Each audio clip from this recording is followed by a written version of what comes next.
years ago, I packed up my paintbrushes and moved into digital design because I thought it was the way forward for myself. The passion was completely gone for my art, and I found myself really scared to pick up the paintbrush again. So I decided to pursue my other creative ventures because I thought I can't give the same amount of energy to both, so I have to choose between them. Because that's what other people tell you too, right? You pick a lane and you stick to it. Then 8 weeks ago, it happened. I finally gave myself the permission to start again, even if the art wasn't good. I reminded myself that I can be this multifaceted person who does many creative things, and this is where I began to grow. So settling into a new city after being in London for about a year now, my partner and I found this very studio which quite literally fell into our lap. And that's a crazy story that I will share with you soon. This space definitely allowed us to create more freely rather than being cooped up in our tiny apartment. And that's where I started to begin working on these.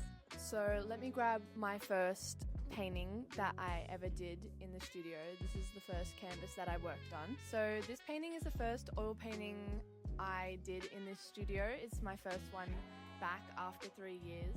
And almost instinctively, it just all came flooding back, and it felt so natural to go back into making art and painting. And it was really relaxing for me, especially in a busy place like London. I feel like you can get really wrapped up in it, but it's been really nice to just sit in this studio and paint and take my time with things. And yeah, it's just felt really natural going back into it. And definitely this time compared to 3 years ago, I'm painting the things that I love. I'm just painting the things that I enjoy and I want to create. And that's what makes it fun. And rather than letting that art teacher in the back of your head say, it's not got enough meaning, it's too shallow, it's not deep enough, it's not moody enough, well, maybe this is deep for me. Maybe this is deep for me because I went to this cafe or I went to this store and I have a great memory with my friends or my partner at this cafe and I sat and I had a meal here. Maybe that's deep for me, and maybe that's something that I'll remember from my time in London. So art is subjective, you know, and there's something so special about taking my digital camera to these stores or cafes or places that I love and snapping the photos of maybe my meal that I ate that day or the flowers in a bouquet at my favourite store, and then coming back to my art studio and painting that memory.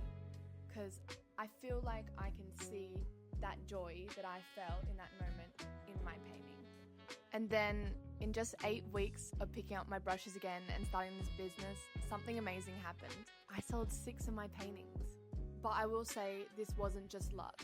This is proof that maybe that dream wasn't dead, and all that time I spent before I quit 3 years ago, that was leading up to this. And maybe I wasn't ready at that time, but something about moving to London and doing this for myself and maybe knowing myself a little bit better and what I want to create definitely got me to where I am right now.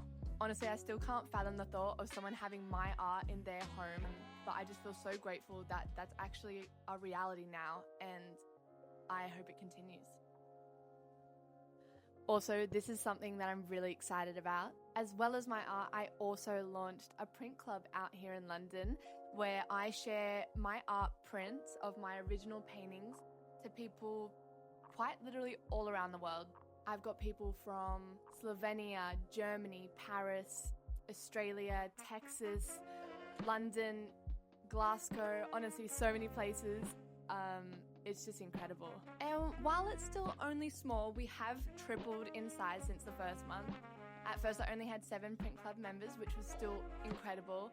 And now we're at 26, which is amazing, and I can't wait to keep growing. But I would also say it's not just about selling my prints. If I wanted to do that, I could just do that on my website. I really love the idea of sending out mail with a personal letter and also a little sticker as well. I think there's something so girly and so fun about that.